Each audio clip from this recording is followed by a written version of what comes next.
All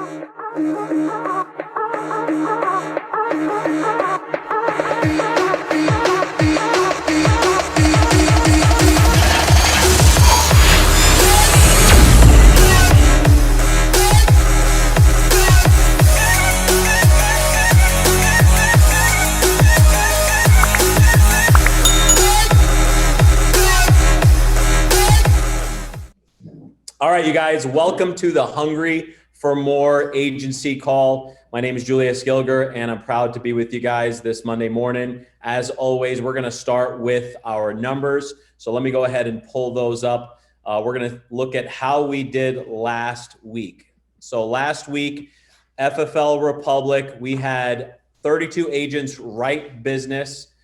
Again, our weeks run from Thursday till Wednesday, right? So from February 11th through February 17th, 32 people went out and helped families for $134,890 in premium and 104 total applications. So great job to everybody that went out there. I want to highlight the 3 new agents that came on and wrote their first policies. We had Guadalupe, we had Gerald, and Darlene all coming on and writing their first policy with Family First Life.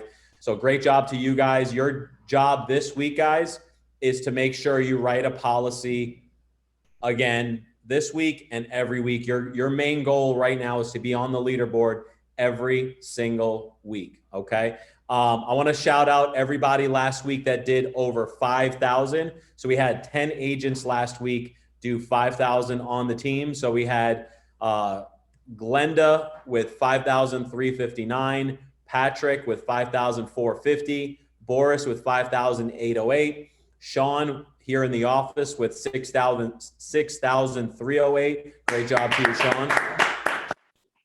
On today's call, we have Darla with 7,136, John McConnell. So now the top five all last week on our team did 10,000. So great job to everybody last week. John McConnell, 10,909. Nate Fudala, Senior Sales Manager of FFL Vertical, 11,109, way to lead. Clay Sweet, Vice President of FFL Guardian, 11,743. Great job, Clay, way to lead your team. John Kennedy with 12,367, and myself with 17,678 to round out the team. Now, as you guys know, that's the submit leaderboard, right? So there's 2 different leaderboards that we look at. We look at submit, and then we look at issue paid. And what's the difference? Submit is when you submit the application. Issue paid is when your clients have made their first premium payment, and now your business is actually on the books. You've written a policy that's went through, and your client actually has coverage in place. That's the number that really matters, okay? When we look at the leaderboard, that's the number that matters. The submit board is great, but if you're putting business in and it's not issuing, then your business you're not writing good business, right? So your goal is to not only submit business, but issue pay business, okay? And so let's look at our issue pay leaderboard. This is for the 2 weeks into February. The first 2 weeks of February, FFL Republic has done 180,631 in premium with 54 agents on the board writing business. We're going to highlight the top 10 people. Carlos with 6,962. I think he's only been with us for about 30, 45 days. Erica Haynes, 6,989. Josh Hall, 7,094. Clay Sweet, 7,498. Josh Maestas is here in the office, 8,335. Great job, Josh. John McConnell, 8,516. Rob Warner, 8,560. Darla on the call today, number 3 for the team so far into the month with 12,145. Nate Fudala with 18,322, and myself with 19,505. So great job to everybody so far. FFL Verticals at 46,546 2 weeks into February, and FFL Guardian is at 95,722 so far into the month. So great job to everybody so far. I want to talk about a few things outside of the numbers. Number one, Aetna. As you guys know, there's a hard push for Aetna now. Few different reasons. Number one, very lenient on the client side. We're able to protect more families. You know, they accept immediate coverage for things like COPD. Folks that are, you know, maybe, you know, over on the bill charts. With most carriers, there's no bill chart here, so they can be heavy, they can be underweight. It, you know, it doesn't matter, height, weight, proportionate. They are going to accept it with Aetna. So just a better a product that's going to allow us to help more families, right? And on the agent side, it allows us to get paid more for that business that we do. So we're going to get paid at a higher percentage than just about every carrier out there. So we're big push on Aetna. Just recently announced today that Aetna is now going to be available in California, Connecticut, Massachusetts, North Dakota, and Montana, if I'm not mistaken. So if you're in any of those states, I know there's a lot of agents that are from California. You know, you guys are going to be able to start writing Aetna. I believe it's effective March 1st. Don't quote me on that, but it is coming within the next week. So if you aren't contracted with Aetna yet, make sure you get with your manager and get contracted with Aetna, because the way you should be writing Aetna is America. This is how I do it, and this is how our team's doing it. You're going to go to America first always. And then if you can't get someone with America, you're going to look at Aetna number 2. Okay. So Aetna is very lenient, like I mentioned, and they're paying a bunch, and they're very competitive price wise. So the flow on final expense, we're talking final expense specifically, America number 1, Aetna number 2. And then if they're kind of banged up from a medical perspective, you're going to have to look at the next few carriers, which are going to be either American Amicable, Senior Choice. You're going to look at Prosperity, and or then, you know, if you have to, you're going to go to AIG as a last resort. Okay, guys. So make sure that's the flow that you're using. And why are we teaching you that? Because we want to put our clients in the best position, because that's the number 1 priority is our clients. And then number 2 is ourselves as business owners. We want to make sure we're as profitable as we can be, so that way we can continue to run a business and continue to go out there and make a bunch of money. So wanted to take a minute to talk about Aetna. The next thing I want to talk about is kind of a 2-for-1, and then we'll get Darla on. So number 1, you guys have probably heard the saying, lead flow equals cash flow. Lead flow equals cash flow. Why? Because guys, without leads, who are you going to sell to? You're going to sell to your friends, your family. You're going to walk around and try to make new friends. You're going to go into the mall and try to meet people, or go to a networking event. Like that's the route that you have to go if you have no leads, right? And when you're starting out, the hardest thing for a lot of people is getting leads, right? And so what I did when I started, because I didn't have a bunch of money, is I put my lead cost on my credit card.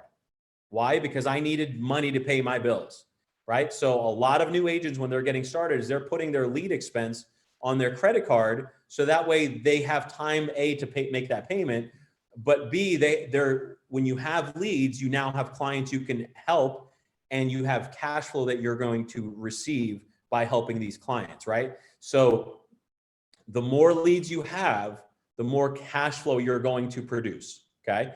And you got to remember, we're in the simplified issue business, and that simply means that 95% of the clients that we sit with, they're going to be approved in the home if you're doing your job properly, right?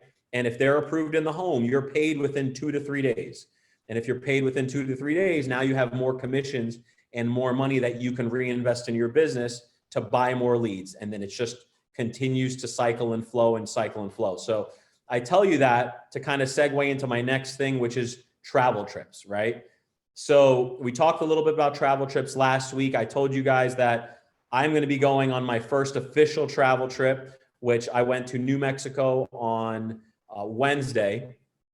And so, you know, going into New Mexico, first time in the territory, not sure what to expect, not sure what, you know, how I'm going to do, right? I'm obviously confident in my abilities, but I'm also at the same time like, am I doing this right? Am I positioning myself right? Do I have enough leads? Am I, you know, right? Like all those questions and doubts that even as a top producer, you kind of still get into, because that's our mind playing tricks on us, right? So I'm no different, guys. I still had those thoughts going through my head.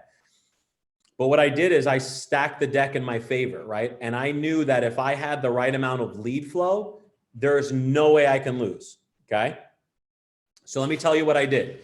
So I bought a bunch of leads in New Mexico the week prior. Okay. There was a bunch of mortgage leads, final expense leads, internet leads. I just went shopping in the CRM and I spent about $1,300. Okay. So I bought about $1,300 worth of leads. I think there was about 120 or so, 130 leads that I bought. Then I thought to myself, you know what? I don't think I have enough. So then I went and bought game time final expense leads, another 30, right? So I'm like, you know what? Let me have a fresh batch of 30 just in case. So now I was all in for about $2,000 worth of leads. Okay. And, you know, for some people, $2,000 seems like a lot of money. And, you know, quite honestly, when I started, $2,000 for me was a lot of money, right? Like, I'm not going to spend 2,000 on leads, but let me explain why that's so important. Because by investing 2,000 in leads and having all these different leads, I mean, I had 140, 50, I don't even know the number. I had a ton of leads, right? I'm thinking I'm going to have 30, 40 appointments in a 3 day span.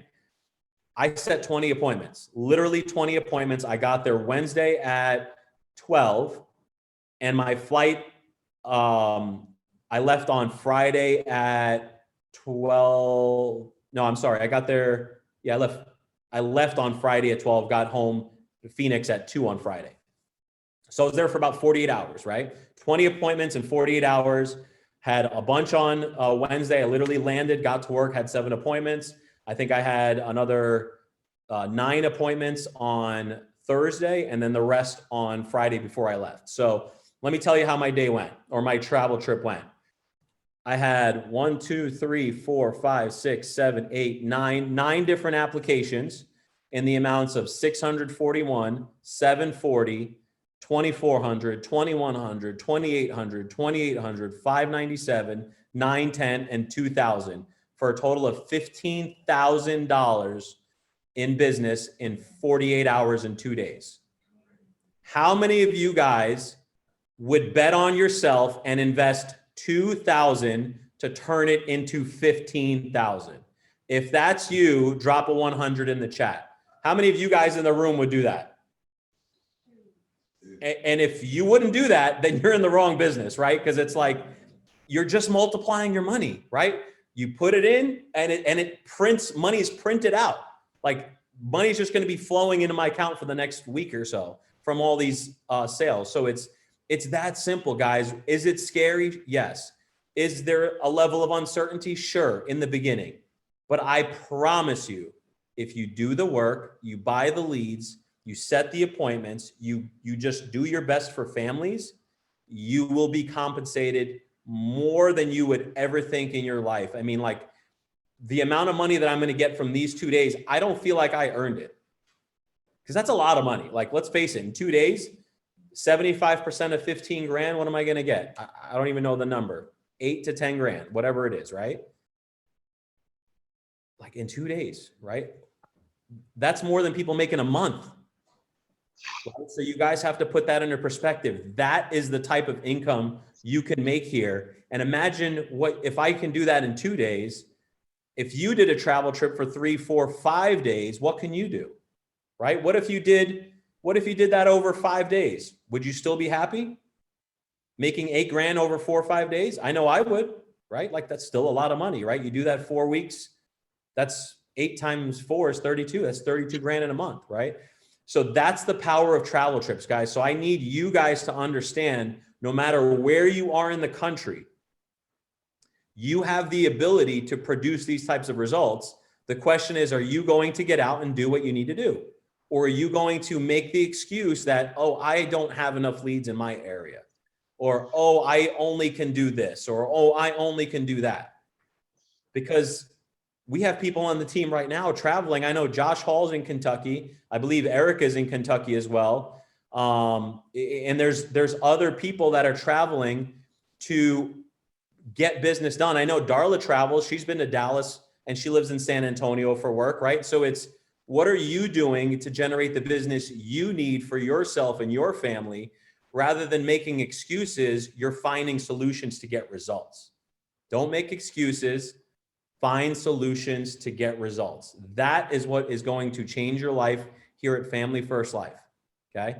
find solutions to get results. So I hope that helps, guys. I want to see you guys on travel trips if you don't have the lead availability in your area, because it will change your business. And guys, 1 week like that will literally set you up for the next 30, 60, 90 days of just success. So go out there and do that.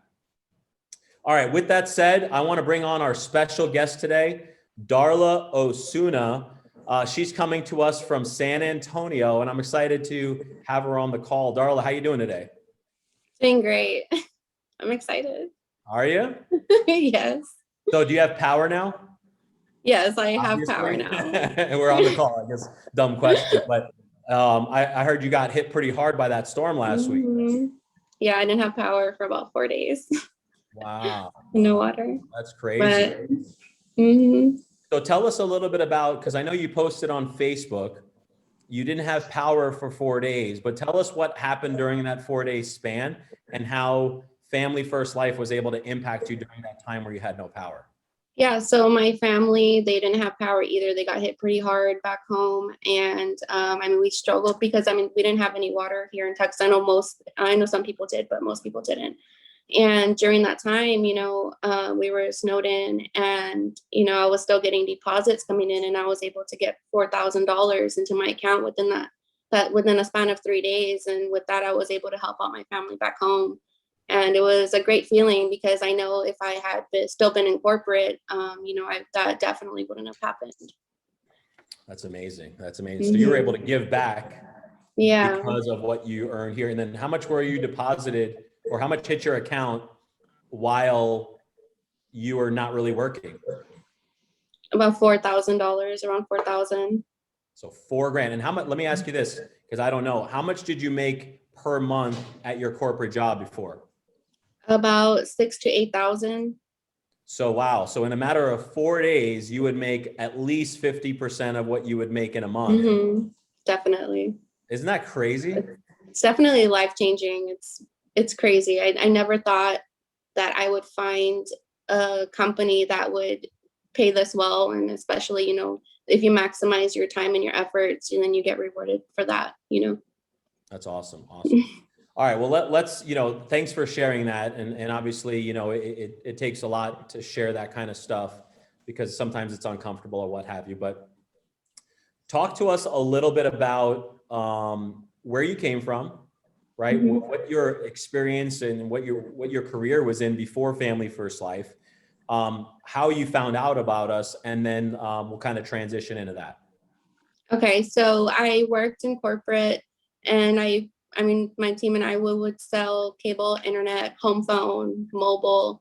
So we would have to, you know, sell quads to clients who called in for just internet. So it was basically a lot of top-down selling. And so, and that's why transitioning into this, it's been great because you have to work around people's budgets and actually put them in the best position possible. And so that having that experience has helped me out a lot as well. I found out about Family First Life through a coworker who left the company to go full time. And so he had told me a little bit about it. I didn't fully believe what it was. And so he plugged me in. I watched from the sidelines for quite a while. And so I got tired of, you know, sitting on the sidelines and decided to just go for it. And seeing all, you know, and seeing so many people succeed and me being successful in corporate, you know, I just kind of thought to myself, if I can do that in corporate, then what else can I do, you know, completely independent with my own efforts. Okay. Okay. So you decided to go all in. How was it making your first lead investment? What was that like for you? So my first lead investment, I actually used all of my rent money to buy leads. And, you know, I didn't see any other choice. I knew that there wasn't any other plan B for me. And I knew that one way or another, it was going to work out. And I mean, I just had faith in the system. It's been successful with so many people. So I didn't have any doubts that it wouldn't work out for me. And so, I mean, I went all in, used all of my rent money. And then that week I went ahead and submitted about $9,000 within my first week. Wow. So you used all your rent money. So how much did you spend in your first week of investing in leads? Okay. So I invested close to about $1,000. So, I mean, I didn't have a cent left to me. So, I mean, I had to make it work somehow. That is wild. That takes some huevos, if you know what I'm saying, right? Like that's Mhm. that takes some grit. I don't know if I could do that. Like I'm sitting here, I'm like, ugh. But the But system works. So, I mean, if you just take the risk, I mean, it's not even a risk, it's an investment. If you just do the investment, it'll work out in your favor. well, I love it. I mean, you obviously went all in. You saw what was going Mhm. on. You saw the ability to really capitalize on this opportunity, right? And Mhm. it helped you, right? Because now, what did that first week do for you in terms of belief, but then also in terms of deposits and income, and kind of talk to us a little bit about the next week and what that looked like for you. Yeah, so I mean, it was a lot of failing forward. I had a lot of my first couple of days, my run days, I had no shows, but I mean, I didn't let it get to me. I knew that, if I put the numbers in my favor, that it'll just work out. And so I still kept dialing, still kept booking appointments, and so from then on, I mean, I was able to deposit or to submit. I think the week after about 6,000, and then 7,000, and just went up to about 13. And so since then, I've been able to get deposited, well, now about 40,000, 35 to $40,000 into my account since mid-December. That's amazing. That's amazing. Mm-hmm. Great job to you. That's awesome. So let me ask you, let's kind of talk about leads, right? Because there's people in the Mm-hmm. room here, there's people online, they're all listening to you. Yeah. You know, most of these people want to do what you're doing and they're not, right? They have the ability to, but for one reason or another, they're not. So let's try to help them and let's give value to them, right? So let's talk a little bit about the lead flow. What kind of leads Yeah. have you been buying that you've been running? A little bit of everything. I primarily in the beginning ran a lot of age leads, whether they were the 1 month or the 3 month. That's really what I started with, because I mean, I wasn't getting the deposits as quickly, because I mean, at the time I featured it, which is a big no now. But that was a learning experience for me. But I was primarily running a lot of aged in the beginning, and then I hopped onto instance, and now I do H mortgage, instance, internet live, just a little bit of everything, anything that I can get my hands on that's available. Whether it's 2 instances that are available, I'll just snatch them up and just build my pipeline and just start dialing earlier if I can. So you're mainly living out of the CRM for leads. Yeah, Are you, definitely. nothing else besides that, really? No. Okay. In the beginning, I bought some Bang Bang leads. That was actually my first lead purchase. Okay. Okay. So you did Bang Mhm. Bang, and you're mainly living out of the CRM, and you're just using whatever lead source you can get.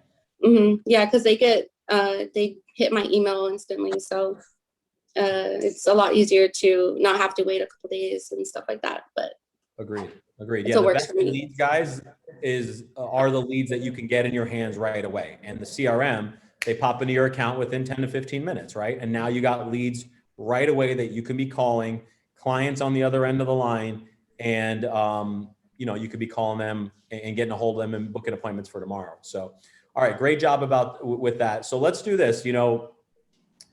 I want people to hear how you set an appointment, right? Because a lot of people, there's a bunch of new people on here. And for some of the newer folks, sometimes belief in what we do and how we do it, and or just hearing it from someone else goes a long way, right? Third party validation.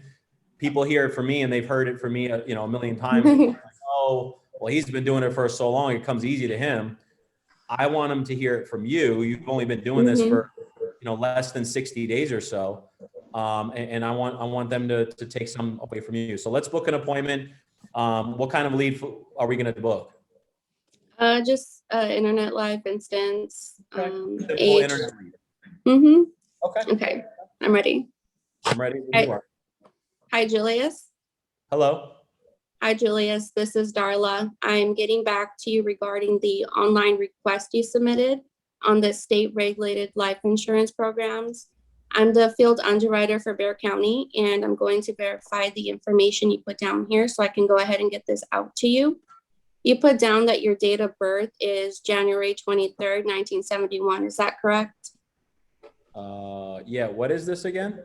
This is regarding the online request you submitted on the state-regulated life insurance programs.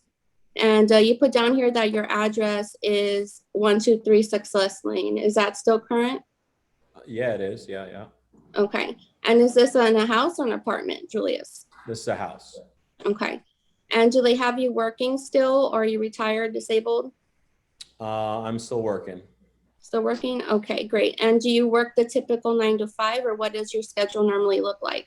I'm usually home around 6 or so. Around 6 or so? Okay. And I don't see here, Julius. Are you single or married? I'm married. Married? Okay. And I know you said that you get out typically around 6 or so. What time are you and your spouse typically home together? She's usually home around the same time. Around the same time? Okay. Just like it stated on the form when you had submitted it, Julius, these programs are all non-medical and state regulated. So with that being said, they have me go out there and just make sure that you are who you say you are, okay? And with that being said, they have me dispatched out in your area tomorrow, the 23rd, and Wednesday, the 24th. And so I can either stop by there 7 or 7:30. What works both for you? Let's do 7:30. 7:30. Okay. So I'll swing by, get you the information to you and your spouse tomorrow, Tuesday, the 23rd at 7:30. Now go ahead and grab a pen and paper, Julia, so you can write down the information I'm about to give you. I'm actually driving at the moment. Okay. Are you good at keeping your appointments, Julius? Yeah. Okay. So there's no reason why that you can think of that you and your wife wouldn't be home tomorrow at 7:30. No, we're usually home and having dinner by 7, and we should be done by 7:30. Okay. I just don't want to cut into another family's appointment time. Okay. And so I'm going, once again, I'm swinging by tomorrow at 7:30. Okay.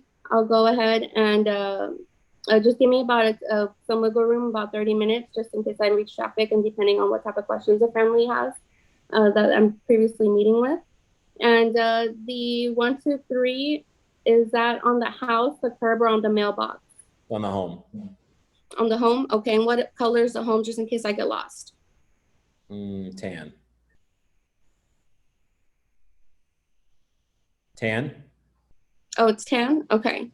All right. All right. Well, I'll put you down here and I look forward to meeting you and your spouse tomorrow and helping you out. Awesome. Great job.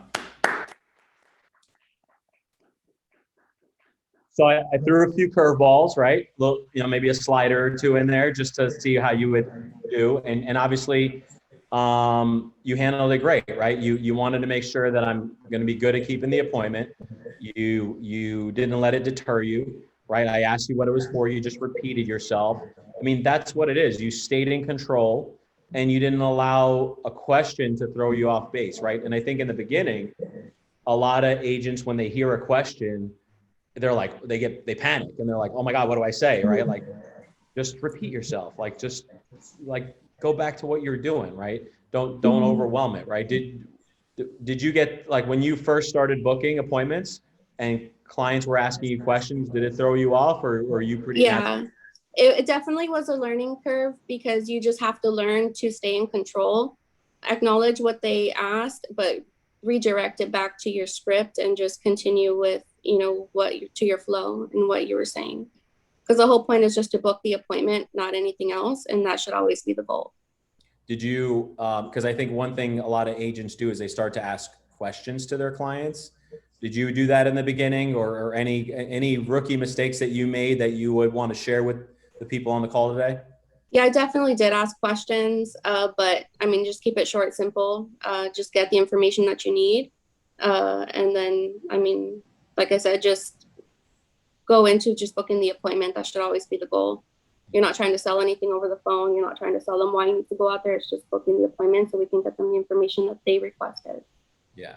Yeah. So guys, if this, you're getting out there and you're having tough time booking and you're finding yourself asking clients questions when you're booking a call, you've gotten off path, right? Your only objective is booking an appointment. That's the only thing that you're there to do, right? And so everything that you're asking or everything you're saying is the sole purpose is to book an appointment. If you start asking about their current policies, or you start asking about, whatever, you're off track, right? Your only goal is to book an appointment and find a time that works for them when they're going to be home, because there's nothing good happens on the phone. I can assure you, nothing good happens. And I noticed that whenever I would lose control, they would hang up because they won at that point. And so if you just maintain the control and, you'll keep them on the phone longer and get through your script and book them. Awesome. Awesome. All right, good. All right. So we went through some calls. What about your in-home? So Mhm. obviously control is important on the phone. What does your in-home look like? What can you share with the folks on the call today? Yeah, so I let them know that I'm gonna, 3 objectives, which is, I'm here to identify a need, which is one. I would love to help you get you what you want, but I'm here to get you what you need. Okay. And second, the thing is affordability. There's no point in me helping you get something that you can't afford because you won't sustain it and it won't be there when your family needs it. Okay. And the third, of course, is qualification. And once we establish what you need, and what you can afford, I'm going to help you submit an application to see if the carrier will accept you. And what that looks like, Julius, is a few financial questions, a few medical questions. And once I make a recommendation of the right carrier, the way they will know that you are who you say you are is through your social security number and banking information when we submit the application. Does that make sense? So you're telling them that right in the beginning that they're going to need to provide their social and their banking info. Yes. And then I tell them twice that we're going to submit the application. And then from there, I'll just go into, share with me who you had in mind when you were submitting the form online. And then from there, I'll just dig a little deeper into, who their beneficiary is, a little bit about them. And I'll just go ahead and ask them, is there a particular reason why it took you 53 years or 63 years and, to seek out life insurance? And once they give me their answer, I'll be like, okay, well then at this point, there's no more procrastinating on that because, we need to make sure that Ashley's taken care of, that Trevor's taking care of, whoever their beneficiary is. Got it. That's really good. So do you ever get any pushback when you ask for or you mentioned the social and their their banking info in the beginning? At first I did because I wasn't confident in what I was saying. I was kind of waiting for that objection, but once I started building up my confidence and just, and accepting that I'm the professional and I'm there to help them and I'm the only person that can help them, then there's so much power in that. So once my confidence level went up, I didn't get that anymore because they know that I'm there to do business and help them and just put them in the best position possible. Yeah. And I think there's a lot to be said about saying something with conviction versus saying something with hesitance, right? Right. When you're hesitant to say something, they feel it, they sense it, and then they're going to say something to throw you off or not agree or not go with it. But if you're saying it with conviction and this is what you do every time and this is how you do it, people are going to follow your lead, right? Yeah. Has it made it easier now that you have that conviction in the appointment to do more business? It definitely has. And they don't, and you save a lot of time because you're not going through having to go through objections really. And, it's just going straight to the application and they know what's to come and what's expected because I set the stage in the beginning. Awesome. Awesome. So thanks for sharing that. That's good. I mean, I still don't do that. Everyone has their own flow, but if it's working for you, just keep rolling with it. Right. So whatever, that's the great thing about this business is we can dice it up a bunch of different ways and everyone does the same thing, but it's their own way. Right. So no one's doing anything really different, but we're doing it what's comfortable for you, what's comfortable for me or whoever is running their appointment, right? But would you say the key thing is finding a flow that you're consistent in and doing that repeatedly, excuse me? Yeah, definitely. I watched a lot of training videos, especially after, no shows or a lot of hangups on dial days. So just kind of reflecting inward and just seeing what I can do better and calling Clay and just, reaching out. But definitely watching the videos, going back to the basics once, even after every run day, just to kind of reflect is important.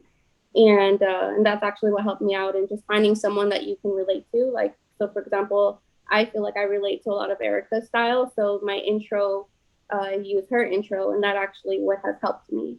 So if I hadn't done a lot of the training and, on the side after my runs, and, I wouldn't have have the success that I'm starting to get. That's wild. So you were watching Erica, and literally Erica started like 30 days before you did, right? Yeah. And you're watching someone that's just starting and like, well, what is she doing? Let me do it, right? No difference. Who are some other people you watched? But maybe share with us maybe one or two videos or trainings that you've seen or heard that can be helpful for folks so they can go out and listen to those. Yeah. I've actually watched the Paul McLean on Facebook when he first, I think he had just started, or he was still running appointments and doing mortgage protection. There's a lot of live dials on Facebook that I used to watch a lot. I know Dom Rogers. There's this type of fearlessness. I don't use his script, but just his fearlessness is very inspiring, and it just kind of forces you to go out of your bubble. Because me, naturally, I'm very introverted, so to just be very, quick with everything is it's a learning curve. So just seeing watching Dom has really just inspired me, and just being very direct, and that's really how my style is with on the phone or in my in homes. Awesome. But also the live dials. I've learned a lot from the live dials, especially from Jamie Cheerio.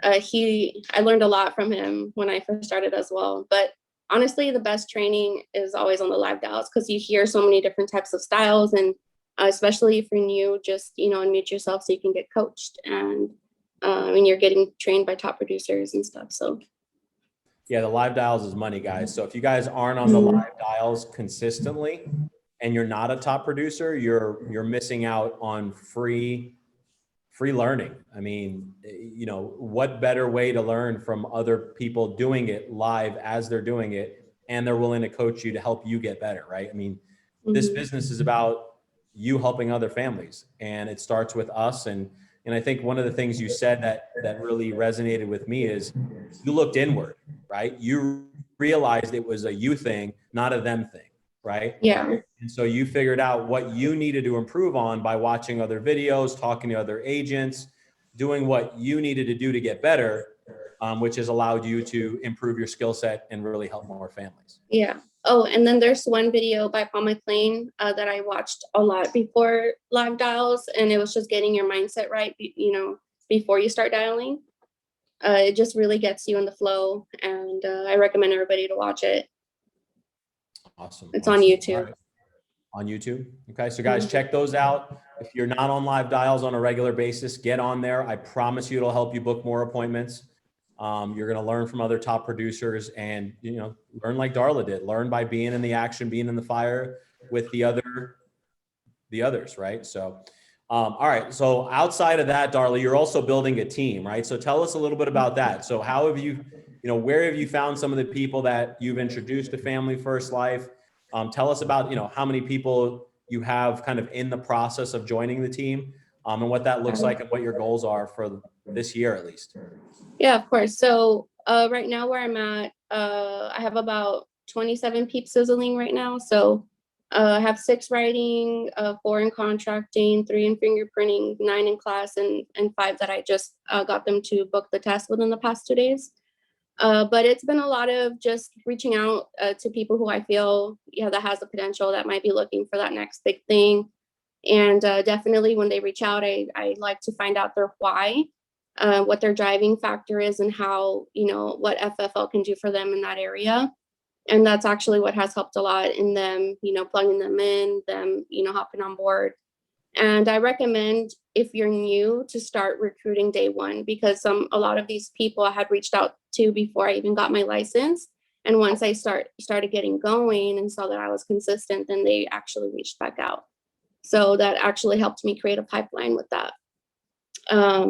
But just reaching out, and it's been a lot of warm market. I'm tapping into the cold market. My goal is moving forward, as I told you guys, was to start tapping into, getting 10 people that are non-licensed plugged in weekly, and 10 licensed weekly.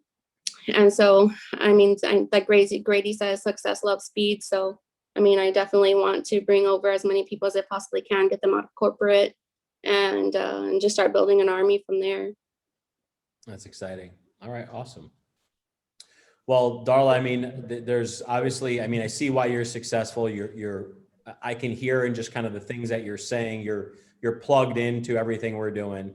You're listening to trainings. You're taking feedback. It sounds like you're reaching out to Clay when you need help, right? Like you're doing the things that you need to do to be successful in this business. And a lot of it is, starts with us, right? It starts with us being open, it starts with us asking questions and doing the work on ourselves to be the best version of ourselves so we can continue to grow. And so I know you're leading a team. A lot of your team is on the call. A lot of your team is, starting to write and be very visible. So I'm excited to see what you're going to do here in the next, over the next year, and then, even beyond that. So anything you want to leave the guys with and girls with before we close out for the day?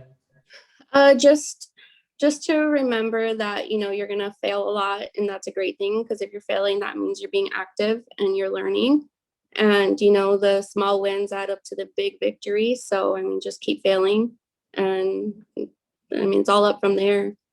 That's really all I can say. And just be consistent on your dials, booking appointments, buying leads, following direction, being coachable, trainings, all of that stuff. I mean, we have a system that's in place for a reason, and it's very successful, and it's been proven time and time again that it works. So, I mean, it works if you do, and that's really all I can say.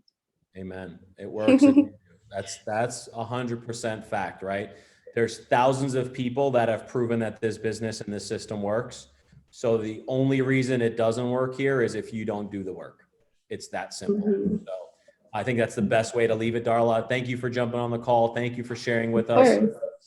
For those of you guys that are still on, go on the ffldialteam.com. We're going to be on there. A bunch of people are going to be on there. Dial in, join the team, learn from the top producers, book up your appointments, right? Remember, lead flow equals cash flow. Appointments equals commission, right? So that it's very simple, guys. So go out there and crush it. Let's have a big week, and we'll see you guys next week. Bye for now.